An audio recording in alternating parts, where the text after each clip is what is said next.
প্রধান উপদেষ্টা অধ্যাপক মোহাম্মদ ইউনূসের পক্ষ থেকে আমি আজকে বাংলাদেশ জাতীয়তাবাদী দলের এই প্রতিনিধিদেরকে স্বাগত জানাই এবং তাদেরকে আজকে আমাদের অনুরোধে এখানে উপস্থিত হওয়ার জন্য আন্তরিকভাবে ধন্যবাদ জানাই। কি পটভূমিকায় আমরা আজকে এই আলোচনায় উপস্থিত হয়েছি সেটা আপনারা সকলেই জানেন। তারই পাশাপাশি আমরা যেটা জানি সেটা হচ্ছে দীর্ঘদিন ধরে বাংলাদেশের গণতান্ত্রিক সংগ্রামের ক্ষেত্রে বাংলাদেশ জাতীয়তাবাদী দলের একটা বিশাল ভূমিকা রয়েছে। শুধু তাই নয়, বাংলাদেশের রাষ্ট্র সংস্কারের ক্ষেত্রে যে সমস্ত দল দীর্ঘদিন যাবৎ এই দাবি উত্থাপন করেছেন, কর্মসূচি দিয়েছেন, একই সঙ্গে ফ্যাসিবাদী শাসনের বিরুদ্ধে লড়াইয়ের পাশাপাশি রাষ্ট্র সংস্কারের তাগিদ দিয়েছেন, বাংলাদেশ জাতীয়তাবাদী দল তার শীর্ষে তার অগ্রগণ্য অবস্থান আছে।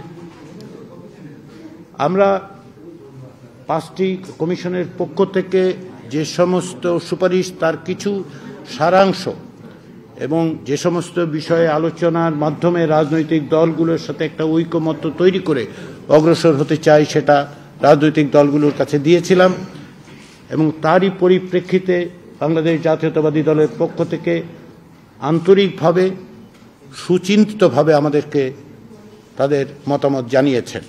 শুধু তাই নয়, সংবিধান সংস্কার কমিশনের দায়িত্ব পালনকালেও আমরা বাংলাদেশ জাতীয়তাবাদী দলের পক্ষ থেকে যে সহযোগিতা পেয়েছি তার জন্য এই সুযোগে আমি আবার ধন্যবাদ জানাতে চাই।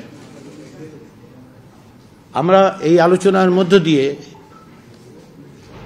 আমাদের লক্ষ্য হচ্ছে একটি জাতীয় সনদ তৈরি করা, যাতে করে আমরা বাংলাদেশে একটি স্থায়ী গণতান্ত্রিক ব্যবস্থা প্রতিষ্ঠা করতে পারি। বারবার আমরা দেখেছি যে গণতন্ত্র কেবল হোঁচট খেয়েছে তা নয়, একটি ব্যক্তিতান্ত্রিক স্বৈরতন্ত্র প্রতিষ্ঠিত হয়েছিল এই দেশে।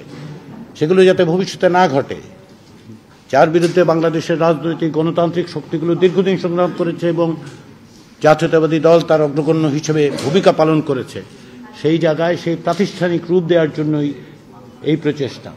আমরা আশা করছি আমরা আলাপ আলোচনার মধ্য দিয়ে এমন একটা জায়গায় উপস্থিত হতে পারবো যেখান থেকে প্রাতিষ্ঠানিকভাবে সাংবিধানিকভাবে আমরা এমন ব্যবস্থা তৈরি করতে পারবো যা বাংলাদেশের ভবিষ্যৎ পথরেখা নির্দেশ করবে। ইতিমধ্যেই বিভিন্ন বিষয়ে জাতীয়তাবাদী দলের পক্ষ থেকে মতামতগুলোর ক্ষেত্রে ঐকমত্য সুস্পষ্ট, কিছু বিষয়ে ভিন্ন মত আছে, সেগুলো আমরা আলোচনা করব এবং আমরা আশা করি আমরা এক জায়গায় আসতে পারবো।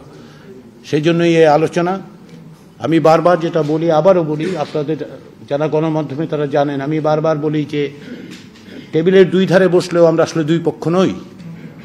আমরা একত্রে সকলে মিলে জাতির যে আকাঙ্ক্ষা, যে একটি ঐকমত্য তৈরি করা, একটি দীর্ঘমেয়াদী স্থায়ী ভিত্তি দেয়া গণতন্ত্রকে, তার জন্য আমরা সকলে কাজ করছি। লড়াই সংগ্রাম বিভিন্নভাবে আমরা যুক্ত থেকেছি। সেই জায়গায় বিএনপি যে ভূমিকা পালন করেছে, সেই ভূমিকা তাদেরকে নিঃসন্দেহে এমন অবস্থানে দিয়েছে যে বাংলাদেশের মানুষ জানেন যে তারা কি ভূমিকা পালন করেছেন, কিভাবে তারা গণতন্ত্রের সংগ্রামের জন্য অত্যাচারিত হয়েছেন, নিপীড়িত হয়েছেন, প্রতিরোধ রচনা করেছেন। তারই ধারাবাহিকতায় আজকের এই আলোচনা। আবারও আমি জাতীয় ঐকমত্য কমিশনের পক্ষ থেকে এবং জাতীয় ঐকমত্য কমিশনের প্রধানের পক্ষ থেকে আপনাদের সকলকে আন্তরিক ধন্যবাদ জানাই।